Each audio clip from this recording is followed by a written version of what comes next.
All right, so I know I said I was done, but I changed my mind.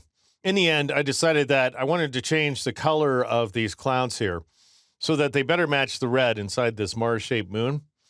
And while this has nothing to do with selections, it is a really great trick for colorizing a single layer, not using a hue saturation adjustment layer, but rather more simply using a color overlay effect.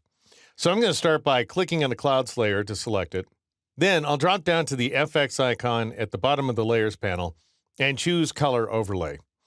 Now, by default, that may end up filling all of your clouds with red like so. And that's because you want to change your blend mode from normal to color if you want to do a straight colorization like so. And so you can see I've now managed to colorize my clouds red. Or if you want to maintain the original saturation values and just change the hue and nothing more, then choose hue instead, in which case we'll get a slightly more muted effect. And now I can change the color to anything I want. I'll go ahead and click on the color swatch. And so, for example, if I wanted to make the clouds orange, I could change the hue value to 30 degrees, and we'd have these muted oranges in the background.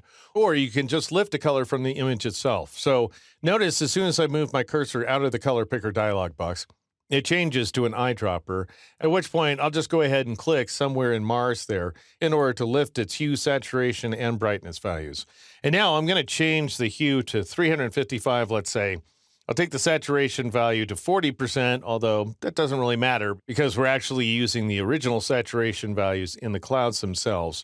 And a brightness value of 100% is just fine, at which point I'll go ahead and click OK a couple of times in order to apply that change. And the result is the actual final version of the composition that we can see full screen when I press Shift F like so.